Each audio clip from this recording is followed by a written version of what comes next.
Assalamualaikum dear students, welcome to the platform of Nain Academy. I am your host Mohammad Zulqarnain. तो students आज के इस video के अंदर हम फर्स्ट ईयर बायोलॉजी जो हमारी न्यू बुक है इसके chapter number 7 structural and computational biology इसका हम फर्स्ट लेक्चर स्टार्ट करेंगे। बच्चों जैसे कि आपको इस चैप्टर के नाम से जाहिर है कि इस चैप्टर के अंदर हम दो चीज़ों को स्टडी करेंगे, एक है स्ट्रक्चरल बायोलॉजी और एक है कंप्यूटेशनल बायोलॉजी। आप अपनी नाहम जमात के अंदर पढ़ चुके हैं कि स्ट्रक्चरल और कंप्यूटेशनल बायोलॉजी ये असल में बायोलॉजी ही की दो अहम ब्रांचेस हैं। बच्चों आज के इस लेक्चर में हम स्ट्रक्चरल बायोलॉजी की डेफिनेशन को और इसकी एप्लीकेशंस को हम तफसील से स्टडी करेंगे। फिर बच्चों 1 से 2 लेक्चर्स के बाद हम कंप्यूटेशनल बायोलॉजी की डेफिनेशन को स्टार्ट करेंगे एंड देन फर्दर आगे इस चैप्टर को कंप्लीट करेंगे। बच्चों आए हम आज के लेक्चर को बाज़ाब्ता तौर पर स्ट्रक्चरल बायोलॉजी की तारीफ के साथ स्टार्ट करते हैं। सबसे पहले आप डेफिनेशन की हेडिंग देंगे और स्ट्रक्चरल बायोलॉजी की आप डेफिनेशन लिखेंगे। स्ट्रक्चरल बायोलॉजी में बच्चों जैसे कि नाम से जाहिर है कि हम इसके अंदर जो है वो किसको स्टडी करेंगे स्टूडेंट्स, हम इसके अंदर जो है वो स्ट्रक्चर्स को स्टडी करेंगे। और स्ट्रक्चर्स भी बच्चों कौन से 3D structures, 3 dimensional structures. 3 dimensional structures से मुराद है बच्चों ऐसे स्ट्रक्चर्स जिसमें आपको किसी भी चीज की लंबाई, चौड़ाई और ऊंचाई, लेंथ, विड्थ और हाइट पता चले, ऐसे स्ट्रक्चर को हम 3D स्ट्रक्चर कहते हैं। ठीक है, तो हम बच्चों किसके 3D स्ट्रक्चर्स को स्टडी करेंगे? मैक्रोमोलिक्यूल्स के 3D स्ट्रक्चर्स को स्टडी करेंगे। बच्चों मैक्रोमोलिक्यूल्स क्या होते हैं? ये ऐसे मॉलिक्यूल्स होते हैं जिनका मॉलिक्यूलर वेट ज्यादा होता है। अब बच्चों मॉलिक्यूलर वेट ज्यादा होने से क्या मुराद है? मैं अगर आपको एक एग्जांपल दूं ना, मॉलिक्यूल्स को उनके वजन के हिसाब से, उनके वेट के हिसाब से हम दो ग्रुप्स में क्लासिफाई करते हैं। एक को हम कहते हैं माइक्रोमोलिक्यूल्स और एक को हम कहते हैं मैक्रोमोलिक्यूल्स। ग्लूकोज बच्चों एक माइक्रोमोलिक्यूल है, लेकिन अगर वही ग्लूकोज के काफी सारे मॉलिक्यूल आपस में मिले और वो मिलकर ग्लाइकोजन बना देते हैं, स्टार्च बना देते हैं, सेलुलोज बना देते हैं। ठीक है, तो बच्चों अब ये क्या है? ये मैक्रोमोलिक्यूल्स हैं। अमाइनो एसिड एक माइक्रोमोलिक्यूल है, लेकिन अगर वही अमाइनो एसिड आपस में मिलकर प्रोटीन बना दे तो प्रोटीन एक मैक्रोमोलिक्यूल है। बच्चों जो न्यूक्लियोटाइड है वो एक माइक्रोमोलिक्यूल है, लेकिन अगर वही न्यूक्लियोटाइड मिलकर काफी सारे जो है वो न्यूक्लियोटाइड्स मिलकर न्यूक्लिक एसिड्स बना देते हैं तो बच्चों ये क्या है? ये मैक्रोमोलिक्यूल्स हैं। ठीक है, अब बच्चों मैक्रोमोलिक्यूल्स जो हैं इनका लेवल्स ऑफ ऑर्गेनाइजेशन के अंदर एक इंपॉर्टेंट रोल होता है। बच्चों आपको पता है कि हम लेवल्स ऑफ ऑर्गेनाइजेशन आपने 9th क्लास के अंदर पढ़े थे कि एटम्स आपस में मिलकर मॉलिक्यूल्स बनाते हैं, मॉलिक्यूल्स आपस में मिलकर मैक्रोमोलिक्यूल्स बनाते हैं। ठीक है, मॉलिक्यूल एक होता है, जब ये काफी सारे होंगे तो मैक्रोमोलिक्यूल बनेंगे, फिर काफी सारे मैक्रोमोलिक्यूल्स आपस में मिलकर ऑर्गेनाली बनाते हैं, फिर ऑर्गेनाली से आगे सेल बनता है, फिर जब सेल आपस में मिलते हैं तो इससे टिश्यू बनता है, टिश्यू आपस में मिलते हैं तो ऑर्गन बनता है, ऑर्गन्स जब आपस में मिलते हैं तो स्टूडेंट्स क्या बनता है? Organ system. और जब काफी सारे ऑर्गन सिस्टम्स मिलते हैं तो बच्चों एक मुकम्मल जानदार बन जाता है। क्लियर? तो ये आप बच्चों अपनी 9th क्लास के अंदर जो है वो तफसील से पढ़ चुके हैं। तो बच्चों आए अब हम स्ट्रक्चरल बायोलॉजी के डेफिनेशन को देखते हैं कि structural biology deals with the study of. Structural biology बच्चों ये किसकी स्टडी के साथ डील करता है? 3D स्ट्रक्चर्स ऑफ मैक्रोमोलिक्यूल्स, जिसमें मैक्रोमोलिक्यूल्स की 3D स्ट्रक्चर की स्टडी करते हैं। और इन मैक्रोमोलिक्यूल्स में बच्चों प्रोटीन्स भी आ जाते हैं और न्यूक्लिक एसिड्स भी आ जाते हैं। अब यहाँ पे बच्चों उसने ब्रैकेट के अंदर क्यों लिखा है including proteins and nucleic acids? क्योंकि ये जो दो मैक्रोमोलिक्यूल्स है ना बच्चों, ये स्ट्रक्चरल बायोलॉजी के अंदर बहुत ज्यादा अहमियत के हामिल हैं। हम आज के इस लेक्चर के अंदर आगे इस चीज को देखेंगे भी कि किस तरह से ज्यादा अहमियत के हामिल हैं। तो प्रोटीन्स और न्यूक्लिक एसिड बच्चों दोनों इसके अंदर आ जाते हैं एट एटॉमिक लेवल्स के ऊपर।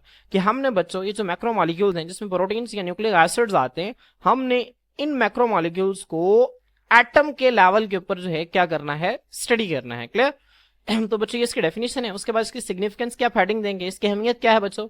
It provides the detailed information, ये हमें तफसीली मालूमात फराहम करता है about the structure of biomolecule, किसी भी बायोमोलिक्यूल का स्ट्रक्चर कैसा है इस हवाले से। ठीक है, स्ट्रक्चर से क्या मुराद है? उसके अंदर एटम्स की अरेंजमेंट कैसी है। उसके बाद बच्चों उसके फंक्शंस के एतबार से किसी भी बायोमोलिक्यूल का फंक्शन क्या है। बच्चों बायोमोलिक्यूल जो है मैं आपको चैप्टर नंबर 4 के अंदर भी पढ़ा चुका हूँ। ये ऐसे मॉलिक्यूल्स होते हैं जो कि लिविंग ऑर्गेनिजम्स की बॉडी को बनाते हैं। अब इसमें कार्बोहाइड्रेट्स आ जाते हैं, प्रोटीन्स आ जाते हैं, लिपिड्स आ जाते हैं, न्यूक्लिक एसिड्स आ जाते हैं। हर बायोमोलिक्यूल का बच्चों अपना अपना फंक्शन है जो हम चैप्टर नंबर 4 के अंदर तफसील से पढ़ चुके हैं। उसके बाद बच्चों डायनामिक्स का मतलब होता है इन मोशन। यहां पर डायनामिक्स का मतलब क्या है कि किसी भी बायोमोलिक्यूल के अंदर बच्चों वक्त के साथ क्या क्या चेंजेस आते हैं, इसे हम कहते हैं डायनामिक्स। तो हम स्ट्रक्चरल बायोलॉजी के अंदर उन डायनामिक्स को भी स्टडी करते हैं, उन चेंजेस को भी स्टडी करते हैं। उसके बाद बच्चों इंटरेक्शन, कोई भी बायोमोलिक्यूल जो है वो किस तरह से इंटरेक्ट करेगा, किसके साथ? लिगेंड्स के साथ। लिगेंड्स बच्चों किसी भी हम छोटे मॉलिक्यूल को कहते हैं। लिगेंड का क्या मतलब होता है? Any small molecule. मिसाल के तौर पर अगर बच्चों मैं आप लोगों को एक मिसाल दूं, मैं एक बायोमॉलिक्यूल ले लेता हूं प्रोटीन, और प्रोटीन में मैं ले लेता हूं हीमोग्लोबिन। अब बच्चों हीमोग्लोबिन आपको पता है कि एक रेड कलर की प्रोटीन है जो कि आपके रेड ब्लड सेल्स के अंदर मौजूद होती है, और इसका काम यह है कि इसने ऑक्सीजन को आपकी बॉडी के अंदर ट्रांसपोर्ट करना है। अब बच्चों ऑक्सीजन जो है ये इस प्रोटीन के लिए लिगेंड है, एक छोटा सा मॉलिक्यूल है। जब ये इस प्रोटीन के साथ मिलेगा तो इसके नतीजा में बनता है ऑक्सी हीमोग्लोबिन। ठीक है, क्या बनता है? Oxy haemoglobin. तो अब ये लिगेंड इस प्रोटीन के साथ किस तरह से इंटरेक्ट करता है बच्चों, इसको भी हम स्ट्रक्चरल बायोलॉजी की मदद से स्टडी करते हैं। ठीक है, तो होपफुली आपको लिगेंड का कॉन्सेप्ट समझ में आ गया होगा कि यहां पर जो ऑक्सीजन है ये लिगेंड के तौर पर एक्ट कर रहा है, एंड अदर मैक्रोमोलिक्यूल्स, और दूसरे मैक्रोमोलिक्यूल्स बच्चों कि ये जो हमारे पास बायोमोलिक्यूल्स हैं वो दूसरे मैक्रोमोलिक्यूल्स के साथ किस तरह से इंटरेक्ट करते हैं। मिसाल के तौर पर प्रोटीन्स जो हैं वो लिपिड्स के साथ किस तरह से इंटरेक्ट करते हैं, प्रोटीन्स कार्बोहाइड्रेट्स के साथ किस तरह से इंटरेक्ट करते हैं। तो बच्चों इसकी जो इंटरेक्शन है इसको भी हम स्ट्रक्चरल बायोलॉजी की मदद से स्टडी करते हैं। तो स्टूडेंट्स मैं उम्मीद करता हूं कि आप लोगों को इसका कॉन्सेप्ट जो है वो बहुत ही अच्छे तरीके से क्लियर हो गया होगा। तो स्टूडेंट्स आए अब हम जो है वो बाकायदा एप्लीकेशंस ऑफ स्ट्रक्चरल बायोलॉजी को जो है वो स्टार्ट करते हैं। बच्चों एप्लीकेशंस का मतलब होता है इस्तेमालात। अब स्ट्रक्चरल बायोलॉजी के बच्चों इस्तेमालात क्या क्या हैं? वैसे तो बच्चों इसमें वाइड रेंज है स्ट्रक्चरल बायोलॉजी के एप्लीकेशंस की, लेकिन ये मेडिकल रिसर्च के अंदर सबसे ज्यादा इस्तेमाल होते हैं। ठीक है, और मेडिकल रिसर्च के हवाले से कुछ पॉइंट्स हमारी बुक के अंदर लिखे हुए हैं जिनको हम आज के इस लेक्चर के अंदर तफसील से स्टडी करेंगे। तो यहाँ पे देखें बच्चों, structural biology has a wide range of applications. Structural biology में बच्चों इसकी जो इस्तेमालात हैं उसकी एक बहुत बड़ी एक रेंज है, स्पेशली खास तौर पर in the field of medical research, तिब की तहकीक के हवाले से। ठीक है, मेडिकल रिसर्च के हवाले से स्ट्रक्चरल बायोलॉजी की एक बहुत बड़ी रेंज है उसके यूजेस के। अब उनमें से कुछ जो है बच्चों वो आपकी बुक के अंदर डिस्कस किए हुए हैं, जिसमें जो सबसे पहला पॉइंट जिसको हम पढ़ेंगे उसका टाइटल है determining the active sites and domains. जो सेकंड है बच्चों ये है आइडेंटिफाइंग ड्रग टारगेट्स। जो थर्ड है ये है बच्चों आइडेंटिफाइंग होस्ट पैथोजन इंट्रैक्शंस। जो फोर्थ है बच्चों इसका टाइटल है आइडेंटिफाइंग प्रोटीन मिसफोल्डिंग। तो स्टूडेंट्स हम एक एक करके इनको जो है वो तफसील से स्टडी करते हैं। तो स्टूडेंट्स सबसे पहला जो इंपॉर्टेंट पॉइंट है एप्लीकेशंस ऑफ स्ट्रक्चरल बायोलॉजी का, उसका टाइटल है determining the active sites and domains. बच्चों डिटर्मिनिंग का मतलब होता है मालूम करना, पता चलाना। किसका पता चलाना? एक्टिव साइट्स का। एक्टिव साइट्स क्या होते हैं बच्चों? ये एंजाइम्स में वो खास जगह होती है जहां पर सबस्ट्रेट आकर बाइंड करता है। ठीक है, एंजाइम्स का वो खास हिस्सा, वो स्पेसिफिक हिस्सा जहां पर सबस्ट्रेट आकर जुड़ेगा, सबस्ट्रेट आकर बाइंड करेगा, उस जगह को हम एक्टिव साइट का नाम देते हैं। अगर मैं यहाँ पे थोड़ा सा आप लोगों के आसानी के लिए ड्रॉ करूं तो बच्चों ये एंजाइम है, और फर्ज करें कि ये जो है ये सबस्ट्रेट है, तो ये वो जगह जहां पर सबस्ट्रेट ने बाइंड करना है बच्चों, this is the active site. ये क्या स्टूडेंट्स? ये एक्टिव साइट है। ठीक है, तो बच्चों हम क्या कहते हैं, हम एक्टिव साइट्स का पता चलाते हैं। एंड डोमेन्स, बच्चों डोमेन्स क्या होती हैं? डोमेन्स की डेफिनेशन आप ही के बुक के सेकंड लाइन में बच्चों यहाँ पे लिखी हुई है। अगर आप देखें ना ब्रैकेट में लिखी हुई है डोमेन्स की definition, distinct structural units with independent functions. बच्चों डोमेन्स क्या होती हैं? डिस्टिंक्ट का मतलब होता है अलग, स्ट्रक्चरल यूनिट्स का मतलब होता है, एक यूनिट कहते हैं इकाई को, स्ट्रक्चरल यूनिट का मुराद ये है कि वो बनाने वाली इकाइयां होती हैं विद इंडिपेंडेंट फंक्शंस, जिनके आजादाना फंक्शंस होते हैं अपने अपने। हम बच्चों जब एग्जांपल को स्टडी करेंगे ना तो वहां पे मैं आपको डोमेन्स के कॉन्सेप्ट को मजीद समझा दूंगा। डोमेन की आपने डेफिनेशन याद रखनी है, domains are distinct structural units with independent functions. जो डोमेन्स है बच्चों ये अलग अलग स्ट्रक्चरल यूनिट्स होते हैं जो किसी भी चीज को बनाने वाली इकाइयां होती हैं जिनके आजादाना फंक्शंस होते हैं। क्लियर? तो बच्चों आपने डोमेन की डेफिनेशन को यहां से जहन में रखना है। अब बच्चों हम इसको जो है बाकायदा रेड करते हैं। स्ट्रक्चरल बायोलॉजिस्ट, अब बच्चों स्ट्रक्चरल बायोलॉजिस्ट कौन होते हैं? वो लोग जो स्ट्रक्चरल बायोलॉजी के माहिर होते हैं। तो स्ट्रक्चरल बायोलॉजिस्ट कैन डिटरमिन, वो मालूम करते हैं the 3 dimensional structures of macromolecules such as proteins and nucleic acids. अब बच्चों ये वही उसकी डेफिनेशन है जो हम पहले पढ़कर आ चुके हैं कि स्ट्रक्चरल बायोलॉजिस्ट जो हैं वो प्रोटीन्स और न्यूक्लिक एसिड्स जो हैं बच्चों ये क्या है, ये मैक्रोमोलिक्यूल्स हैं, इनके 3D स्ट्रक्चर्स को मालूम करते हैं। अब बच्चों मैंने आपको तब बताया था कि प्रोटीन्स और न्यूक्लिक एसिड्स ये दो बहुत अहम मैक्रोमोलिक्यूल्स हैं जो कि स्ट्रक्चरल बायोलॉजी के अंदर 12 मरतबा जो है वो आते हैं। ठीक है, तो आपने इन पॉइंट्स को जहन में रखना है। इसके बाद बच्चों यहाँ पे देखें जो अगला पॉइंट है वो कहते हैं द 3D स्ट्रक्चर्स। अब जब हम मैक्रोमोलिक्यूल्स के 3D स्ट्रक्चर को देखते हैं तो फिर बच्चों क्या पता चलता है? 3D स्ट्रक्चर रिवील, इससे बात जाहिर होती है, क्या जाहिर होती है? Exact location. हमें एग्जैक्ट लोकेशन का पता चलता है, शेप का पता चलता है, एंड एनवायरमेंट और माहौल का पता चलता है किसके? एक्टिव साइट्स के। अब सुन मिसाल के तौर पर, ठीक है, ये एक एंजाइम है। अब इस एंजाइम में एक्टिव साइट की एग्जैक्ट लोकेशन कहां पर है? फर्ज करेंगे ये वो जगह है, ये वो एग्जैक्ट लोकेशन है बच्चों इस एंजाइम के अंदर एक्टिव साइट की। ठीक है, यहाँ पे देखिए मैं इसको जो है वो मार्क कर रहा हूँ। तो अब ये हमें कैसे पता चलता है, ये हमें स्ट्रक्चरल बायोलॉजी की मदद से पता चलता है। उसके बाद उसकी शेप क्या है, यहाँ पे देखिए आपको शेप का पता चल रहा है, ये भी स्ट्रक्चरल बायोलॉजी आपको बताती है। उसके बाद बच्चों इस एक्टिव साइट का एनवायरमेंट क्या है, ठीक है, एनवायरमेंट से मुराद ये कि इसके इर्द गिर्द जो है वो कौन कौन सी आइंस मौजूद हो सकते हैं, इसकी पीएच क्या हो सकती है, ठीक है। तो इसका एनवायरमेंट जो है बच्चों ये भी आपको स्ट्रक्चरल बायोलॉजी की मदद से पता चलता है, ठीक है। तो आपने इस चीज को ध्यान में रखना है कि जो 3D स्ट्रक्चर है ये हमें एग्जैक्ट लोकेशन बताता है, शेप बताता है और इन्वायरमेंट बताता है एक्टिव साइट्स का। और दूसरा बच्चों क्या, हमें ये डिफरेंट डोमेन्स के हवाले से भी बताता है। डोमेन्स क्या होते हैं मैं आपको बता चुका हूं कि डिस्टिंक्ट स्ट्रक्चरल यूनिट्स होते हैं जिनके इंडिपेंडेंट फंक्शंस होते हैं, ठीक है। तो मैक्रोमोलिक्यूल्स में बच्चों जो एक्टिव साइट्स हैं और जो अलग अलग डोमेन्स हैं, ठीक है, इनकी एग्जैक्ट लोकेशन, शेप और एनवायरनमेंट क्या है ये हमें स्ट्रक्चरल बायोलॉजी की मदद से पता चलता है। अब बच्चों इन पॉइंट्स को जब हम एग्जांपल को स्टडी करेंगे तो आपको ये पॉइंट्स बहुत अच्छे तरीके से क्लियर जो है वो हो जाएंगे। तो स्टूडेंट्स आपकी बुक में यहाँ पर 2 एग्जाम्पल्स गिवन है। आप सबसे पहले एग्जाम्पल नंबर 1 की हेडिंग देंगे एंड देन फिर आप सेकंड एग्जाम्पल के ऊपर एग्जाम्पल नंबर 2 की हेडिंग देंगे। बच्चों जो आपकी बुक में पहले एग्जाम्पल गिवन है ना उसमें एक एंजाइम का जिक्र है। इस एंजाइम का नाम है HIV1 रिवर्स ट्रांसक्रिप्टेज। तो स्टूडेंट्स सबसे पहले हम इसको समझ लेते हैं। बच्चों HIV जो है ये असल में एक वायरस है जिसका नाम है human immuno deficiency virus. HIV क्या है students, human immuno deficiency virus एक बीमारी कॉज करता है जिसका नाम है एड्स। एड्स कहते हैं एक्वायर्ड इम्यूनो डेफिशिएंसी सिंड्रोम। अब बच्चों इसको हम चैप्टर नंबर 2 के अंदर तफसील से स्टडी कर चुके हैं। अगर स्टूडेंट्स आप यहाँ पे चैप्टर नंबर 2 ओपन करें तो चैप्टर नंबर 2 का लास्ट वाला जो टॉपिक है जिसके अंदर सबसे पहले स्ट्रक्चर है HIV का, इसके बाद स्टूडेंट्स यहाँ पे एड्स को जो है वो डिस्कस किया हुआ है। तो यहाँ पे आप देख सकते हैं कि जो HIV है बच्चों ये एड्स के लिए रिस्पॉन्सिबल है।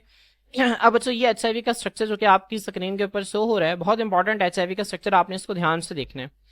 बच्चों ये HIV का स्ट्रक्चर होता है, ये इसके बाहर एक प्रॉपर इन्वेलप है, उसके बाद ये इसका कैप्सिड है, इसके बाद बच्चों यहाँ पर ये RNA इसके अंदर मौजूद होता है। इसके अंदर क्या मौजूद होता है स्टूडेंट्स, RNA मौजूद होता है।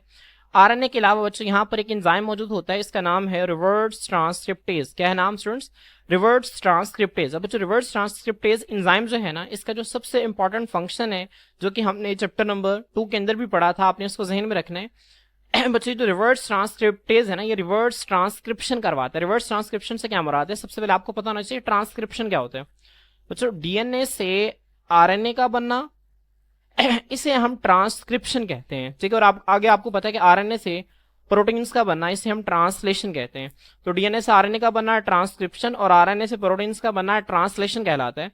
लेकिन अगर बच्चों यही ट्रांसक्रिप्शन उल्ट हो जाए कि RNA से बच्चों क्या बने, DNA बने, तो ये क्या होगा, ये होगा रिवर्स ट्रांसक्रिप्शन। तो बच्चों इसी किस्म की रिवर्स ट्रांसक्रिप्शन जो है वो HIV के अंदर होती है। तो और इस रिएक्शन को करवाने के लिए जो एंजाइम मौजूद होता है उसको हम रिवर्स ट्रांसक्रिप्टेज कहते हैं। तो स्टूडेंट्स रिवर्स ट्रांसक्रिप्टेज का काम क्या है कि ये RNA जो है इसको कन्वर्ट कर देता है बच्चों किसके अंदर, DNA के अंदर। RNA के हवाले से आपको पता है RNA बच्चों ये क्या होता है, this is the single stranded, जबकि जो DNA है बच्चों वो क्या होता है, वो डबल स्ट्रैंडेड होता है। तो आपने इस चीज को जहन में रखना है, क्लियर। अब बच्चों यहाँ पर HIV जो है वो किस तरह से हमारी बॉडी के अंदर एंटर होता है मैं आपको इस चीज को भी बता देता हूँ ताकि आप लोगों को ये चीज समझने में आसानी हो। बच्चों अब यहाँ पे देखें, सबसे पहले जो HIV वायरस है ये हमारे जिस सेल को इसने इन्फेक्ट करना है उस सेल के ऊपर आकर अटैच होता है। बच्चों जब ये आकर अटैच होता है तो अपने अंदर से ये जो इसका RNA है बच्चों, ये जो आपको नजर आ रहा है दिस इज द RNA, ये RNA है और ये बच्चों एंजाइम है जिसका नाम है रिवर्स ट्रांसक्रिप्टेज, इसको बच्चों सेल के अंदर रिलीज कर देता है। अब सेल के अंदर आके बच्चों ये जो एंजाइम है ना रिवर्स ट्रांसक्रिप्टेज, ये इस RNA को बच्चों आगे DNA में कन्वर्ट करेगा। कैसे कन्वर्ट करता है बच्चों, ठीक है, इस RNA आपको पता है सिंगल स्ट्रैंडेड है। अब सबसे पहले बच्चों ये इस RNA की सीक्वेंस को रीड करता है। क्या करता है, इस RNA की सीक्वेंस को रीड करता है और इस RNA की सीक्वेंस को रीड करके इसी सीक्वेंस के अकॉर्डिंग क्या बनाता है स्टूडेंट्स, DNA बनाता है। तो यहां पर एक दरम्यान में एक स्ट्रक्चर बनता है, इसको हम कहते हैं RNA DNA हाइब्रिड, कि यहां पर RNA और DNA दोनों इकट्ठे मौजूद हैं और फिर जो है इससे आगे क्या बन जाता है बच्चों, DNA बन जाता है, ठीक है। तो आपने इस चीज को ध्यान रखना है कि पहले RNA की सीक्वेंस को पढ़ा जा रहा होता है, उसके हिसाब से DNA बनाया जा रहा होता है, ठीक है। तो इस स्ट्रक्चर को हम RNA DNA हाइब्रिड का नाम देते हैं। उसके बाद बच्चों ये जो RNA है, ठीक है, ये अलग हो जाता है और ये जो DNA है बच्चों ये अलग हो जाता है और फिर ये DNA हमारे न्यूक्लियस के अंदर जाकर बाइंड कर जाता है और फिर वायरस के हिसाब से जो वो प्रोटीन्स चाहता है वो सारी बनाते हैं और फिर वो दोबारा से इकट्ठा होकर एक नया वायरस बना देता है और फिर वो बाहर रिलीज हो जाता है, ठीक है। तो बच्चों ये लाइफ साइकिल था, इससे पिछली बुक के अंदर ये प्रॉपर गिवन था, लेकिन आपकी बुक के अंदर लाइफ साइकिल गिवन नहीं है। लेकिन यहाँ पे आपने दो चीजें ध्यान में रखनी है, मैं इसको दोबारा रिपीट कर रहा हूँ कि जब एचआईवी आता है वो सेल के अंदर दाखिल होता है, वो अपना आरएनए और रिवर्स ट्रांसक्रिप्टेज एंजाइम रिलीज कर देता है। रिवर्स ट्रांसक्रिप्टेज एंजाइम बच्चों क्या करते हैं, इस आरएनए को रीड करते हुए इससे डीएनए बनाता है। ठीक है, तो वो अमल जहां पे आरएनए को रीड करते हुए डीएनए बन रहा होता है, तो वहां पे जो आर्जी तौर पर जो मॉलिक्यूल मौजूद होता है ना, उसको हम आरएनए डीएनए हाइब्रिड का नाम देते हैं। फिर बच्चों वहां से आरएनए अलग हो जाता है और डीएनए अलग हो जाता है। तो आपने इन चीजों को जहन में रखना है। अब बच्चों जो एंजाइम है ना रिवर्स ट्रांसक्रिप्टेज, जब हम इसके ऊपर देखते हैं तो इसके ऊपर बच्चों दो जो हैं वो ऐसे हिस्से होते हैं जो कि अपना इंडिपेंडेंट फंक्शंस परफॉर्म कर रहे होते हैं। अगर आप यहाँ पे देखें बच्चों, ये जो है ये HIV-1 रिवर्स ट्रांसक्रिप्टेज का स्ट्रक्चर है। यहाँ पे बच्चों दो हिस्से होते हैं, एक को हम नाम देते हैं पॉलीमरेज डोमेन और एक को हम नाम देते हैं न्यूक्लियस डोमेन का नाम देते हैं। तो देखें, डोमेन मैंने आपको बताया था ना, distinct structural units with independent function. ये जो है वो अलग अलग स्ट्रक्चरल यूनिट्स होते हैं। ठीक है, जो कि अब देखें ये स्ट्रक्चरल यूनिट है, किसका स्ट्रक्चरल यूनिट है, HIV का। ये भी HIV को बना रहा है, ये भी HIV को बना रहा है। अब पॉलीमरेज डोमेन का फंक्शन अलग है और न्यूक्लियस डोमेन का फंक्शन अलग है। पॉलीमरेज डोमेन का फंक्शन बच्चों ये होता है कि इसने क्या करना है, इसने डीएनए की फॉर्मेशन करनी है। ठीक है, और न्यूक्लियस डोमेन का बच्चों जो पर्पज है ना यहाँ पर, ये जो न्यूक्लियस डोमेन है बच्चों आपकी बुक के अंदर, इसी न्यूक्लियस डोमेन को RNase H डोमेन का नाम दिया जाता है। किसका नाम दिया जाता है, RNase H डोमेन का। बच्चों ये क्या करता है, ये आरएनए डीएनए हाइब्रिड जो है ना बच्चों, वहां से डीएनए को सेपरेट करते हैं। डीएनए और आरएनए को क्या करता है स्टूडेंट्स, सेपरेट करता है। अगर आप यहाँ पे देखें ना तो ये आपको नजर आ रहा है, ये आरएनए डीएनए हाइब्रिड है और इन दोनों को जो सेपरेट करने का काम है वो इसी रिवर्स ट्रांसक्रिप्टेज का जो डोमेन है, जिस डोमेन का नाम क्या है, न्यूक्लियस डोमेन, ये फंक्शन परफॉर्म करती है। क्लियर। तो स्टूडेंट्स आए, अब हम जो है वो इसी को रीड करते हैं। बच्चों को कहता है जब स्ट्रक्चरल स्टडीज होती हैं किसकी, एंजाइम की, कौन सा एंजाइम, HIV-1 रिवर्स ट्रांसक्रिप्टेज की, तो पता ये चलता है, हैव आइडेंटिफाइड, तो पता ये चलाया गया, ठीक है, ये शनाख्ती गई कि इट्स पॉलीमरेज डोमेन, उसके दो डोमेन है, पॉलीमरेज डोमेन और एक है RNase H डोमेन। इसी RNase H डोमेन को हम न्यूक्लियस डोमेन भी कहते हैं। आपने इस पॉइंट को भी ध्यान में रखना है। पॉलीमरेज डोमेन क्या करता है बच्चों, ये डीएनए की तैयारी करवाता है और RNase H डोमेन क्या करता है, ब्रेक डाउन करता है RNA strand of RNA DNA hybrids. तो यहां पर बच्चों जो आरएनए डीएनए हाइब्रिड्स हैं ये मौजूद होते हैं बच्चों, यहां से आरएनए के स्ट्रैंड को तोड़ता है, अलग करता है। ठीक है, तो आपने इन फंक्शंस को बच्चों बहुत ही अच्छी तरह से याद रखना है। मैं इसको दोबारा रिपीट कर रहा हूं कि जो HIV-1 रिवर्स ट्रांसक्रिप्टेज है बच्चों, जब हम इसकी स्ट्रक्चरल बायोलॉजी को स्टडी करते हैं तो हमें पता ये चलता है कि इसके अंदर दो डोमेन्स हैं, एक को हम कहते हैं पॉलीमरेज डोमेन और एक को हम कहते हैं न्यूक्लियस डोमेन। अब बच्चों इन दोनों डोमेन्स का फंक्शन आपको तभी समझ आएगा जब आपको HIV का लाइफ साइकिल के हवाले से पता होगा, इंफॉर्मेशन पता होगी। तो आपने यहां से इस लेक्चर को दोबारा सुन लेना है अच्छे तरीके से सुन लेना है बच्चों। जो पॉलीमरेज डोमेन है वो क्या करता है, वो इस आरएनए को इस्तेमाल करते हुए डीएनए बनाता है। ठीक है, डीएनए की सिंथेसिस करता है। और बच्चों जो न्यूक्लियस डोमेन, जिसको हम RNase H डोमेन का नाम दे रहे हैं, वो इस डीएनए आरएनए हाइब्रिड में से आरएनए को ब्रेक करता है, आरएनए को तोड़ता है, आरएनए को अलग करता है अब बच्चों आगे देखें, knowing the location and structure of these domains. बच्चों जब हमें इन डोमेन्स की एक तो लोकेशन पता चल जाती है और एक स्ट्रक्चर पता चल जाता है कि इस डोमेन के अंदर जो एटम्स की अरेंजमेंट है वो किस तरह की है, तो ये हमें मदद देता है, has helped in the design of antiviral drugs that specifically target them. अब बच्चों ध्यान दें ये रिवर्स ट्रांसक्रिप्टेज एंजाइम है जो कि HIV की आगे से बच्चों जो है वो इंसानी सेल्स के अंदर तकसीम को प्रमोट करता है। अब बच्चों जाहिर सी बात है, जब HIV जो है वो ह्यूमन सेल के अंदर दाखिल हुआ तो उसने अपना क्या किया बच्चों, उसने अपना RNA और ये एंजाइम यहां पे रिलीज कर दिया। अब बच्चों अगर रिवर्स ट्रांसक्रिप्टेज इस RNA को DNA में कन्वर्ट नहीं करता तो ये DNA हमारे सेल के अंदर नहीं जाएगा और वायरस की जो तकसीम है बच्चों वो भी नहीं होगी। तो बच्चों अगर हम इस एंजाइम को रोक दें तो हम इस HIV के स्प्रेड को रोक सकते हैं। अब बच्चों रिवर्स ट्रांसक्रिप्टेज का हमें मैकेनिज्म पता चल गया, इसके काम करने का तरीका पता चल गया, तो अब बच्चों हम उसके काम करने के तरीके में खलल डालकर इस HIV के स्प्रेड को रोक सकते हैं। तो स्टूडेंट्स यहीं पर वो ऊपर यही लिखता है, वो कहता है कि जब हमें लोकेशन का पता चल जाता है और स्ट्रक्चर का पता चल जाता है HIV के डोमेन्स के, तो ये हमें मदद देता है कि हम एंटीवायरल ड्रग्स बनाएं। ड्रग्स कहते हैं दवाइयों को, एंटीवायरल वायरस के खिलाफ, ये जो HIV वायरस इसके खिलाफ हम ड्रग्स को डिजाइन करें, तैयार करें, डेट स्पेसिफिकली टारगेट देम, जो कि उन डोमेन्स को टारगेट करें जो कि उसके अंदर फंक्शन को परफॉर्म करती हैं। क्लियर। बच्चों मैं आपको एक मिसाल देता हूं बच्चों ये HIV के लिए ना एक मेडिसिन जो है वो मार्केट में अवेलेबल होती है, इसका नाम है नेविरापिन। क्या नाम है स्टूडेंट्स? नेविरापिन। अब ये जो नेविरापिन है ना, ये काम कैसे करती है? ये काम ऐसे करती है कि पॉलीमरेज डोमेन को आकर ये ब्लॉक कर देती है। जब पॉलीमरेज डोमेन आकर स्टूडेंट्स ब्लॉक हो जाता है ना, तो अब आरएनए से डीएनए नहीं बनेगा। जब डीएनए नहीं बनेगा तो आगे बच्चों एचआईवी का जो मजीद लाइफ साइकिल है वो भी नहीं चलेगा, और एचआईवी जो है वो बाकी सेल्स के अंदर स्प्रेड भी नहीं करेगा। तो आपने इस पॉइंट को जो है वो बहुत अच्छी तरीके से जहन में रखना है, ठीक है। तो ये दवाई नेविरापिन जो है ये क्या करती है, ये पॉलीमरेज, ये जो पॉलीमरेज आपको नजर आ रहा है ना, पॉलीमरेज डोमेन यहां पर आकर बाइंड कर जाती है और डीएनए की सिंथेसिस को क्या करती है, रोक देती है, इसको ब्लॉक कर देती है। क्लियर? इसको बच्चों जो एग्जांपल नंबर 2 है आपने इसको जहन में रखना है। एग्जांपल नंबर 2 में बच्चों वो जिक्र करता है एक एंजाइम का जिसका नाम है सेरीन प्रोटीएज। बच्चों वो कहते हैं सिमिलरली इसी तरह से the structure of serine protease. तो जो प्रोटीएज असल में ना ये एंजाइम्स की ऐसी फैमिली है जिसके अंदर प्रोटीन डाइजेस्टिंग एंजाइम्स आती हैं, प्रोटीन्स को तोड़ने वाली एंजाइम्स जो हैं वो इसके अंदर आती हैं। अब बच्चों इसे सीरीन प्रोटीएज क्यों कहा जा रहा है? क्योंकि बच्चों एक ऐसा प्रोटीन को तोड़ने वाला एंजाइम है जिसके अंदर, जिसके एक्टिव साइट के अंदर बच्चों एक अमाइनो एसिड मौजूद होता है जिसको हम नाम देते हैं सीरीन का, और ये एक इंपॉर्टेंट रोल प्ले करता है, ठीक है। तो सीरीन प्रोटीएज बच्चों, प्रोटीएज आपको मैंने बता दिया कि एक ऐसी फैमिली है जो कि प्रोटीन्स की ब्रेकडाउन करती है, और सीरीन प्रोटीएज से क्या मुराद है कि प्रोटीन को तोड़ने वाले एंजाइम्स का एक ऐसा ग्रुप है जिसकी एक्टिव साइट के अंदर एक अमाइनो एसिड मौजूद होता है जिसका नाम है सीरीन। तो ये जो स्ट्रक्चर है सीरीन प्रोटीएज का रिवील्स, ये जाहिर करता है it's well defined active sites, इसकी जो बेहतरीन किस्म की जो एक्टिव साइट है इसके स्ट्रक्चर को हमें बताता है, which is responsible for breaking down peptide bonds. अब बच्चों आपको पता है कि प्रोटीन्स जो है अमाइनो एसिड से मिलकर बनती हैं, और दो अमाइनो एसिड्स के दरमियान जो बॉन्ड होते हैं इसको हम पेप्टाइड बॉन्ड का नाम देते हैं। तो प्रोटीन के ब्रेकडाउन से मुराद यही कि अमाइनो एसिड के दरमियान जो बॉन्ड है इसकी ब्रेकडाउन, ठीक है। तो होपफुली आपको इसकी समझ आ गई होगी कि जब हम स्ट्रक्चरल बायोलॉजी की मदद से सेरीन प्रोटीएज के स्ट्रक्चर को स्टडी करते हैं तो एक तो हमें उसकी वेल डिफाइंड एक्टिव साइट का पता चलता है, ठीक है, और उसकी वेल डिफाइंड एक्टिव साइट का काम क्या है? उसका काम यह है कि उसने पेप्टाइड बॉन्ड्स की ब्रेकिंग करनी है, पेप्टाइड बॉन्ड को तोड़ना है। Students, application of structural biology के अंदर जो सेकंड इंपॉर्टेंट पॉइंट है इसका टाइटल है आइडेंटिफाइंग ड्रग टारगेट्स। तो आइडेंटिफाइंग का मतलब होता है शनाख्त करना। ड्रग टारगेट्स क्या होते हैं आपने इस चीज को समझना है। बच्चों ड्रग कहते हैं दवाई को। हम कोई भी दवाई लेते हैं हमारे जिस्म में उसका काम करने का एक मखसूस तरीका होता है। हर दवाई हमारे जिस्म में एक खास जगह पे जाकर अटैच होती है, बाइंड होती है, और फिर वो अपना असर जो है उसको दिखाती है।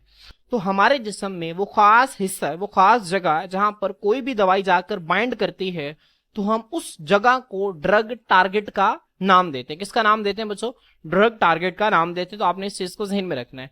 अब बच्चों जब हम कोई भी दवाई बनाते हैं तो हम इस बात का ख्याल रखते हैं कि ये जो दवाई है ये किस तरह से किसी भी बीमारी में खलल पैदा करेगी, किस तरह से किसी भी डिजीज काजिंग मॉलिक्यूल, बीमारी फैलाने वाले मॉलिक्यूल में जाकर अटैच होगी, और वहां पर जाकर अटैच होकर ये बीमारी को जो है वो रोक देगी। क्लियर? तो अब स्टूडेंट्स आए हम इसको रीड करते हैं। सबसे पहले देखें ड्रग टारगेट्स की डेफिनेशन आपकी बुक के अंदर लिखी हुई है। वो कहता है structural biology help scientist, structural biology जो है ये साइंसदानों की मदद करती है टू फाइंड, ताकि वो मालूम कर सके राइट प्लेस, दुरुस्त जगह को, on a disease causing molecule, एक बीमारी फैलाने वाले मॉलिक्यूल में वो सही जगह का पता चला सके, where a drug can work, जहां पर जाकर एक दवाई जो है वो अपना असर दिखाएगी। These places are usually proteins. अब बच्चों आमतौर पर ये जो प्लेसेस होती हैं ये प्रोटीन्स होती हैं, और इन प्लेसेस को हम ड्रग टारगेट्स का नाम देते हैं कि दवाई के काम करने की जगह है, ठीक है। जब हम इसकी मिसाल पढ़ेंगे तो आप लोगों को इसकी बहुत ही अच्छी अंडरस्टैंडिंग हो जाएगी। अब बच्चों इसकी अहमियत क्या है? बहुत आसान है। By studying the 3D shape of these proteins, इन प्रोटीन्स की 3D शेप का मुताला करके scientist can find specific spots where a drug can attach. जो साइंसदान है वो डिजीज कॉजिंग मॉलिक्यूल्स के ऊपर खास किस्म के स्पोर्ट्स को बच्चों पता चला सकते हैं, खास किस्म के पॉइंट्स का पता चला सकते हैं जहां पर कोई भी बाहर से जाने वाली जो दवाई है वो जाकर अटैच हो और बच्चों उस प्रोटीन के काम करने को रोक दे। जब आप इसकी मिसाल पढ़ेंगे बच्चों तो आप लोगों को इसकी बहुत अच्छी अंडरस्टैंडिंग हो जाएगी, ठीक है। मैं इसको दोबारा रिपीट कर रहा हूं कि साइंसदान जो है वो स्ट्रक्चरल बायोलॉजी की मदद से इन प्रोटीन्स की 3D स्ट्रक्चर को स्टडी करते हैं, ठीक है, और देखते हैं कि जब एक मखसूस ड्रग का मॉलिक्यूल जाकर इन प्रोटीन के साथ बाइंड करेगा तो क्या वो वाकई में यहां पर इस प्रोटीन के काम करने को रोक देगा। अगर उसने रोक दिया बच्चों तो वो जो ड्रग है वो उस डिजीज काजिंग मॉलिक्यूल के खिलाफ जो है वो बहुत ही मौसर है। बच्चों यहां पर देखें इसकी बहुत बेहतरीन किस्म की एग्जांपल आपकी बुक के अंदर लिखी हुई है। आपकी बुक के अंदर स्टूडेंट्स कोविड-19 का जिक्र है। कोविड-19 के हवाले से बच्चों आप वाकिफ हैं। कोविड-19 सबसे पहले देख लें होता क्या है। बच्चों कोविड-19 जो है कोरोना वायरस डिजीज को कहते हैं। ठीक है, मैं यहाँ पे इसको देखें लिख रहा हूँ कोरोना, इसके बाद वायरस एंड देन डिजीज। तो बच्चों कोरोना से सीओ, वायरस का वीआई और डिजीज का डी, इसको मिलाकर कोविड, और ये 2019 के आखिर में शुरू हुई थी, इसी वजह से इसे कोविड 19 कहा जाता है। ठीक है, तो कोविड 19 असल में एक बीमारी है जो कि एक वायरस की वजह से होती है, जिसे हम कोरोना वायरस कहते हैं। क्लियर? तो आपने इस चीज को ध्यान में रखना है। अब बच्चों से नॉर्मली हम कोरोना वायरस कहते हैं, लेकिन मेडिकल साइंसेस के अंदर हम इसको एक मखसूस नाम देते हैं। इस वायरस का मखसूस नाम है SARS-CoV-2। अब बच्चों इसका मतलब क्या है? SARS का मतलब ये है severe acute respiratory syndrome corona virus 2। क्या मतलब है students? Severe acute respiratory syndrome corona virus 2। तो आप इसे अपने बुक के ऊपर लिख सकते हैं। अब बच्चों यहाँ पे देखें, असल में बच्चों 2003 में कोरोना वायरस, इसी तरह का एक वायरस था 2003 में जिसको कोरोना वायरस कहा गया था, और वो भी बच्चों सांस की बीमारी फैलाता था। ठीक है, सांस की बीमारी जो था वो पैदा करता था। तो बच्चों उस वायरस को कहा गया था SARS-CoV-1। ठीक है, severe acute respiratory syndrome corona virus 1, जिसने 2003 में बच्चों सांस की बीमारी जो थी वो पैदा की थी।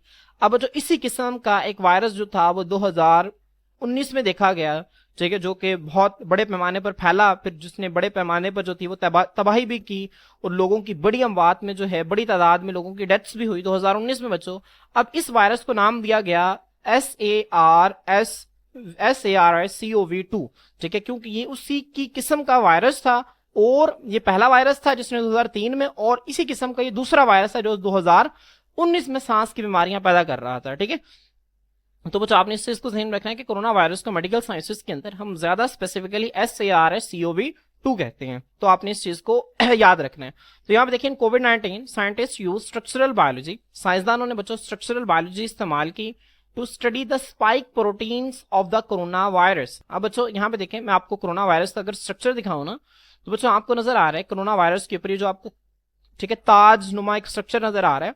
बच्चों जो ताजनुमा स्ट्रक्चर है ये असल में इसके स्पाइक्स हैं। ये क्या है बच्चों? इसके स्पाइक्स हैं। ठीक है, और ये जो स्पाइक्स हैं बच्चों ग्लाइकोप्रोटीन से मिलकर बने होते हैं। ग्लाइको मतलब ग्लूकोज, और प्रोटीन, ग्लूकोज और प्रोटीन जब आपस में मिलते हैं तो इन्हें हम ग्लाइकोप्रोटीन कहते हैं। तो ग्लाइकोप्रोटीन से इसके स्पाइक्स मिलकर बनते हैं।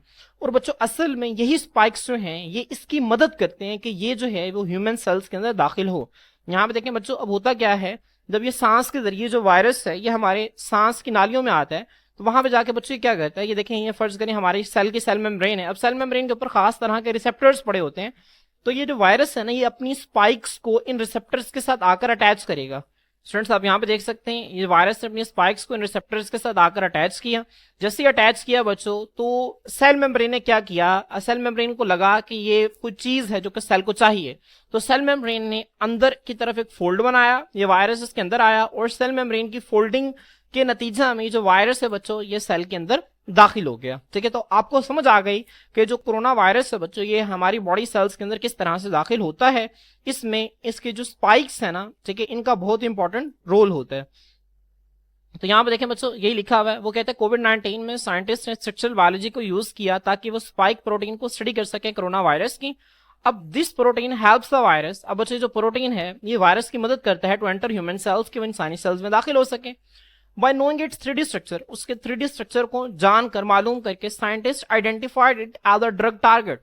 साइंसदानों ने बच्चों इन स्पाइक्स को ड्रग के टारगेट के तौर पर लिया। साइंसदानों ने सोचा कि अगर हम कोई ऐसी दवाई बनाएं जो कि इन स्पाइक्स को ब्लॉक कर दें, इन स्पाइक्स को क्या करें, ब्लॉक कर दें, तो जब ये जो स्पाइक्स हैं बच्चों जब ये ब्लॉक हो जाएंगे तो ये ह्यूमन सेल मेम्ब्रेन के ऊपर मौजूद रिसेप्टर्स पर आकर बाइंड नहीं करेंगे। जब ये बाइंड नहीं करेंगे तो ह्यूमन सेल्स के अंदर ये दाखिल भी नहीं होंगे और बीमारी भी नहीं होगी। मेरी बात समझ में आ रही है? तो आपने इस चीज को जो है वो अच्छी तरह से ज़हन में रखना है। तो अब 3D स्ट्रक्चर को जब जाना साइंसदानों ने, तो साइंसदानों ने इसे ड्रग टारगेट के तौर पर लिया। थस इस तरह से they designed vaccines and medicine that block the spike protein. जो अब इस चीज को जानकर उन्होंने फिर ऐसी वैक्सीन्स बनाई, ऐसी दवाइयां बनाई जो कि इस स्पाइक प्रोटीन को क्या करे, ब्लॉक करे। जब ये स्पाइक प्रोटीन ब्लॉक हो जाएगी तो फिर इससे होगा क्या, preventing the virus from infecting more cells. तो वो जो वायरस है वो मजीद सेल्स के अंदर दाखिल नहीं होगा, हम बाकी सेल्स को उस वायरस से प्रिवेंट कर लेंगे, बचा लेंगे। तो स्टूडेंट्स आपने इसकी एग्जांपल जो है बहुत अच्छे तरीके से ध्यान में रखनी है। बहुत बेहतरीन किस्म की एग्जांपल आपकी बुक के अंदर लिखी हुई है कि किस तरह से स्ट्रक्चरल बायोलॉजी ने हेल्प की ड्रग टारगेट्स को आइडेंटिफाई करने में। ठीक है, तो students applications of structural biology के अंदर जो हमारी थर्ड इंपॉर्टेंट हेडिंग है, इसका टाइटल है आइडेंटिफाइंग होस्ट पैथोजन इंटरेक्शंस। बच्चों आइडेंटिफाइंग का मतलब होता है शनाख्त करना, होस्ट कहते हैं मेजबान को, पैथोजन कहते हैं ऐसे जानदार जो कि बीमारियां फैलाते हैं, उन्हें हम पैथोजन्स कहते हैं, इंटरेक्शंस कहते हैं ताल्लुक को। तो होस्ट मेजबान और बीमारियां फैलाने वाले जानदारों के दरमियान ताल्लुक की शनाख्त करना, ठीक है, इससे हम इस पॉइंट के अंदर स्टडी करेंगे। मुझे सबसे पहले आपने होस्ट पैथोजन इंटरेक्शन को समझना है कि होस्ट पैथोजन इंटरेक्शन है क्या। Structural biology also helps in understanding how pathogens like viruses or bacteria interact with the host body cells। तो जहन में रखें बच्चों, वो जानदार जिनमें वायरसेस और बैक्टीरिया ग्रो कर रहे होते हैं, उस जानदार को हम होस्ट कह रहे हैं। क्या कह रहे हैं बच्चों? होस्ट कह रहे हैं। होस्ट वर्ड्स करें, यहाँ पर जो है वो ह्यूमन है, ह्यूमन एक होस्ट है और इसके अंदर जो है वो कोरोना वायरस जो है वो फैल रहा है, स्प्रेड कर रहा है, ठीक है। तो कोरोना वायरस पैथोजन है और ह्यूमन क्या है? होस्ट है। तो कोरोना वायरस और ह्यूमन के दरमियान क्या इंटरेक्शन है, हमने इसको इसकी एग्जाम्पल के तौर पर स्टडी करेंगे। तो ये जो स्ट्रक्चरल बायोलॉजी है बच्चों, ये हेल्प करती है अंडरस्टैंडिंग, समझने में कि किस तरह से बीमारी फैलाने वाले जो जानदार हैं, जैसे कि वायरस और बैक्टीरिया, वो मेजबान के जिस्म के सेल्स के साथ ताल्लुक बनाते हैं। इस ताल्लुक बनाने को हम होस्ट पैथोजन इंटरेक्शन कहते हैं। अब बच्चों इसकी अहमियत क्या है? By studying the 3D structures of both the pathogen and the host cell proteins. Pathogen कहते हैं जरासीम को, जरासीम और मेजबान के जो सेल की प्रोटीन्स हैं, इनके स्ट्रक्चर को 3D तौर पर देखकर, 3D स्ट्रक्चर को देखकर बच्चों हम क्या करते हैं, साइंटिस्ट कैन सी, साइंसदान ये देख सकते हैं कि किस तरह से जो पैथोजन्स हैं वो अटैच, वो जुड़ते हैं and enters the host cell, और होस्ट सेल के अंदर दाखिल होते हैं, and which molecules are involved in the process, और इस प्रोसेस के अंदर कौन कौन से मॉलिक्यूल्स जो हैं वो शामिल होते हैं। मैं बच्चों अगर आप लोगों को यहाँ पर इसकी मिसाल दूं जो मैं आपको पहले दे चुका हूँ, तो बच्चों यहाँ पे आप देख सकते हैं कि ये कोरोना वायरस है, ठीक है, और बच्चों ये सेल मेम्ब्रेन के ऊपर खास तरह के रिसेप्टर्स मौजूद हैं। जब हम स्ट्रक्चरल बायोलॉजी की मदद से इस वायरस की और सेल मेम्ब्रेन के ऊपर मौजूद प्रोटीन्स की 3D स्ट्रक्चर को देखते हैं बच्चों, तो हमें पता चलता है कि वायरसेस जो हैं, ये जो पैथोजेंस हैं, ये किस तरह से सेल के साथ अटैच होते हैं और किस प्रोसेस के जरिए सेल के अंदर दाखिल होते हैं। अब सेल के अंदर दाखिल होने के बाद वो कौन कौन से मॉलिक्यूल्स हैं जो कि इसकी हेल्प करते हैं, इसकी मदद करते हैं इस वायरस को स्प्रेड करने में, फैलाने में। तो इन तमाम चीजों को हम स्ट्रक्चरल बायोलॉजी की मदद से आसानी से पढ़ सकते हैं, स्टडी कर सकते हैं। तो स्टूडेंट्स मैं उम्मीद करता हूं कि आप लोगों को स्लाइड की बहुत अच्छी समझ आ गई होगी। इसके बाद बच्चों आपकी बुक के अंदर एग्जांपल गिवन है, आप यहाँ पे देख सकते हैं, structural biologist study the spike proteins of corona virus. तो बच्चों वही एग्जांपल है जो तकरीबन हम ऊपर पढ़कर आ चुके हैं। जो स्ट्रक्चरल बायोलॉजिस्ट हैं कोरोना वायरस की स्पाइक प्रोटीन्स का मुताला करते हैं, विच स्टिक्स आउट, जो कि बाहर की तरफ निकली होती है from the surface of virus, virus की सर्फेस। यहाँ पे आप देख सकते हैं बच्चों ये जो स्पाइक्स हैं, ये वायरस की जो सरफेस है इससे स्टिक आउट, बाहर की तरफ निकली हुई होती हैं। इसके बाद क्या होता है बच्चों, they also looked at a protein on human cells that act as receptor of virus spike protein. बच्चों ये जो साइंटिस्ट हैं वो क्या करते हैं, वो ह्यूमन सेल मेम्ब्रेन के ऊपर मौजूद रिसेप्टर्स को देखते हैं, और जो रिसेप्टर्स हैं बच्चों ये क्या करते हैं, ये वायरस की स्पाइक प्रोटीन्स को अपने साथ अटैच करने का काम करते हैं, ठीक है। तो इन प्रोटीन्स को भी वो स्ट्रक्चरल बायोलॉजी की मदद से देखते हैं। फिर क्या है स्टूडेंट्स, तो द साइंटिस्ट डिस्कवर्ड एग्जैक्टली, तो इस तरह से जो साइंसदान है वो दरियाफ्त कर लेते हैं एग्जैक्टली, बिल्कुल सही तौर पर, how the virus enters human cells, के किस तरह से जो वायरस है वो इंसानी सेल्स के अंदर दाखिल होते हैं। This information was vital in developing the drugs that can bind with receptor proteins. अब बच्चों जो मालूमात है ये अहम होती है ऐसे ड्रग्स को डेवलप करवाने में जो कि रिसेप्टर प्रोटीन्स के साथ क्या कर सकें बच्चों, बाइंड कर सकें। मिसाल के तौर पर मैं आपको एक एग्जांपल देता हूं बच्चों, यहाँ पे देखें ये एक रिसेप्टर प्रोटीन है। अगर बच्चों इस रिसेप्टर प्रोटीन के ऊपर एक मॉलिक्यूल आकर बाइंड कर गया, अब यहाँ पे देखें ये मॉलिक्यूल हमने एक दवाई दी, ये जो दवाई थी ये जाके इस रिसेप्टर प्रोटीन के ऊपर बाइंड कर दी। अब बच्चों जब बाहर से कोरोना वायरस आएगा यहाँ से, अब ये कोरोना वायरस चाह रहा है कि मैं ह्यूमन बॉडी सेल के अंदर जो है वो क्या हूं, दाखिल हो जाऊं, लेकिन बच्चों अब ये जो रिसेप्टर प्रोटीन है इसके ऊपर पहले ही जो ड्रग का मॉलिक्यूल है वो अटैच है, तो अब कोरोना वायरस इसके साथ आकर अटैच नहीं हो सकता। जब अटैच नहीं हो सकता तो हमारी बॉडी के अंदर दाखिल भी नहीं होगा, ठीक है। तो अब देखिए हमने इनके स्ट्रक्चर को, इनके मैकेनिज्म ऑफ एंट्री को समझकर हमने एक ऐसी दवाई बना ली है जो कि इन रिसेप्टर प्रोटीन्स पे जाके बाइंड करेगी, और जब ये बाइंड कर जाएगी तो फिर ये वायरस को सेल के अंदर दाखिल होने नहीं देगी। यहां पे देखें, such drug inhibits the interaction of the virus with the receptor. अभी जो ऐसी दवाई है ये वायरस और इसके रिसेप्टर के दरमियान जो इंटरेक्शन है इसको क्या कर देगी, इनहिबिट कर देगी, रोक देगी, एंड कॉन्सिक्वेंटली और नतीजतन blocks the entry of virus into the host cells, और नतीजतन होगा क्या कि जो वायरस है इसका होस्ट सेल के अंदर जो दाखिला है बच्चों वो भी क्या हो जाएगा, वो भी खत्म हो जाएगा, ठीक है, वो भी रुक जाएगा। तो आपने इस एग्जाम्पल को अच्छी तरह से जहन में रखना है। तो स्टूडेंट्स मैं उम्मीद करता हूँ कि आप लोगों को इसकी बहुत ही अच्छी अंडरस्टैंडिंग जो है वो हो गई होगी। तो students applications of structural biology के अंदर जो चौथी इंपॉर्टेंट हेडिंग है इसका टाइटल है identifying protein misfolding, protein misfolding की शनाख्त करना। बच्चों सबसे पहले प्रोटीन फोल्डिंग को समझें तो आपको प्रोटीन मिसफोल्डिंग का कॉन्सेप्ट समझ में आएगा। बच्चों मैंने आप लोगों को चैप्टर नंबर 4 के अंदर लेवल्स ऑफ प्रोटीन स्ट्रक्चर जब पढ़ाए थे तो मैंने आपको बताया था कि प्रोटीन्स के स्ट्रक्चरल के एतबार से 4 लेवल्स हैं। एक को हम कहते हैं प्राइमरी स्ट्रक्चर, एक को हम कहते हैं सेकेंडरी स्ट्रक्चर, एक को हम कहते हैं टर्शियरी स्ट्रक्चर और एक को हम कहते हैं क्वाटरनरी स्ट्रक्चर। प्राइमरी स्ट्रक्चर के अंदर बच्चों अमाइनो एसिड्स एक स्ट्रेट चेन के अंदर मौजूद होते हैं। फिर बच्चों जो स्ट्रेट चेन है या तो ये हेलिक्स की फॉर्म में अरेंज होती है या वो बीटा प्लेटेड शीट में अरेंज होती है, ठीक है, जिसको हम सेकेंडरी स्ट्रक्चर का नाम देते थे। फिर बच्चों जब इसकी मजीद फोल्डिंग होती है तो इससे टर्शियरी स्ट्रक्चर बनता है। और टर्शियरी स्ट्रक्चर में बच्चों जब काफी सारी पॉलीपेप्टाइड चेन्स आपस में मिलती हैं तो बच्चों उससे जो है वो क्वाटरनरी स्ट्रक्चर बनता है। अभी जो प्रोटीन की फोल्डिंग है बहुत इंपॉर्टेंट है प्रोटीन की फंक्शनैलिटी के लिए। किसी भी प्रोटीन की सही तरह से फंक्शंस को परफॉर्म करने के लिए उसके अंदर मौजूद जो फोल्डिंग है वो बहुत इंपॉर्टेंट है। अगर ये फोल्डिंग गलत हो जाए तो इसको हम कहते हैं प्रोटीन मिसफोल्डिंग। और प्रोटीन मिसफोल्डिंग के नतीजा में वो प्रोटीन जो है वो अपना सही फंक्शन परफॉर्म नहीं कर सकेगी। तो आपने इस पॉइंट को याद रखना है। तो बच्चों जब जाहिर सी बात है कोई भी प्रोटीन जो है जब सही तरह से फंक्शन परफॉर्म नहीं कर सकेगी तो उसके नतीजा में बच्चों कई सारी डिजीजेज होंगी। तो बच्चों जब हम उन डिजीजेस की स्टडी कर रहे होते हैं तो इस केस के अंदर स्ट्रक्चरल बायोलॉजी हमें हेल्प आउट करती है कि हम देखें कि किस पॉइंट के ऊपर आखिर प्रोटीन मिसफोल्डिंग हुई है। यहां पे देखें the functionality of proteins depends on the correct folding into the 3 dimensional shapes.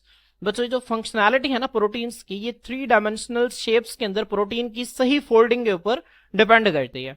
Several diseases कई सारी बीमारियां इंक्लूडिंग सिस्टिक फाइब्रोसिस, बच्चों यहां पे आपकी बुक के अंदर सी लिखा हुआ आप इसे एस कर लें, CYSTIC, सिस्टिक फाइब्रोसिस। बच्चों सिस्टिक फाइब्रोसिस जो है ये एक ऐसी बीमारी है जिसमें इंसानी जिस्म के अंदर म्यूकस की जो प्रोडक्शन है बच्चों एक तो वो ज्यादा हो जाता है और एक ये म्यूकस थिक बनता है, गाढ़ा बनता है, जिसकी वजह से बच्चों होता क्या है कि जो निजाम में तनफ्फुस है, सांस लेने का निजाम है, और निजाम में इन्हजाम जो डाइजेस्टिव सिस्टम है बच्चों ये बंद हो जाता है, ठीक है, इसके अंदर जो है वो ब्लॉकेज आ जाती है।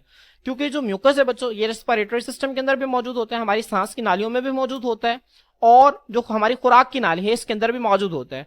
तो सिस्टिक फाइब्रोसिस के अंदर बच्चों ये पैदाइशी बीमारी है जो कि एक जीन में खराबी की वजह से होती है, और इसके नतीजा में जब म्यूकस की एक प्रोडक्शन ज्यादा होती है और ये थिक म्यूकस बनता है तो ये सांस की नालियों को क्या कर देता है बच्चों, ब्लॉक कर देता है। इसी तरह बच्चों ये जो खुराक की नाली है उसको भी क्या कर सकता है, उसको भी ब्लॉक कर सकता है। तो कैसी बीमारी जिसमें म्यूकस जो है वो ज्यादा बनता है और गाढ़ा बनता है और वो सांस की नाली और खुराक की नाली को बंद करने की सलाहियत रखता है, तो इस बीमारी को बच्चों हम सिस्टिक फाइब्रोसिस का नाम देते हैं। उस बाद दूसरी बीमारी है बच्चों पार्किंसंस, इसे पार्किंसंस डिजीज कहते हैं, उर्दू में से जो है वो राशा बीमारी कहते हैं। स्टूडेंट्स अब इस बीमारी में जो है ये एक न्यूरोलॉजिकल डिजीज है, एक दिमाग की बीमारी है जिसमें दिमाग के अंदर एक प्रोटीन की मिसफोल्डिंग के नतीजा में जो ब्रेन के कुछ पार्ट्स हैं वो स्पेसिफिक फंक्शंस को परफॉर्म नहीं करते। उसके बाद बच्चों अल्जाइमर्स डिजीज, ये भी बच्चों एक न्यूरोलॉजिकल डिजीज है, एक दिमाग की बीमारी है जिसमें चीजें जो है वो भूल जाती हैं, ठीक है, चीजें क्या होती हैं, भूल जाती हैं। तो आपने ध्यान में रखना है कई सारी बीमारियां मैंने आपको इनके हवाले से थोड़ा थोड़ा बता दिया है। ऑरिजिनेट बच्चों ये शुरू होती हैं due to incorrect folding of proteins, proteins की जो है वो गलत फोल्डिंग की वजह से। Structural biology provides understanding of intricate, बच्चों जो स्ट्रक्चरल बायोलॉजी है प्रोवाइड मुहैया करती है अंडरस्टैंडिंग एक समझ बूझ ऑफ इंट्रिकेट, इंट्रिकेट का मतलब होता है पेचीदा फोल्डिंग पाथवेज। बच्चों अब ये जैसे कि आपको यहाँ पे नजर आ रहे हैं, ठीक है, प्रोटीन का फोल्ड होने का एक प्रॉपर पाथवे होता है, ठीक है। तो अब इस हवाले से बच्चों जो बुनियादी अंडरस्टैंडिंग है जो प्रोटीन के फोल्ड होने का जो पेचीदा पाथवे है, इस हवाले से जो बुनियादी अंडरस्टैंडिंग है उसको स्ट्रक्चरल बायोलॉजी प्रोवाइड करती है। And how misfolding leads to disease, और किस तरह से मिसफोल्डिंग हो तो बीमारी होती है, इस हवाले से भी स्ट्रक्चरल बायोलॉजी जो है वो हमें बताती है। तो स्टूडेंट्स मैं उम्मीद करता हूँ कि आप लोगों को इसकी बहुत ही अच्छी अंडरस्टैंडिंग जो है वो हो गई होगी। इंशाल्लाह बच्चों यहाँ पे हमारा लेक्चर जो है वो खत्म होता है। नेक्स्ट लेक्चर के अंदर हम नेक्स्ट टॉपिक के साथ आपकी खिदमत में हाजिर होते हैं। आज के लिए इतना ही, अल्लाह हाफिज़।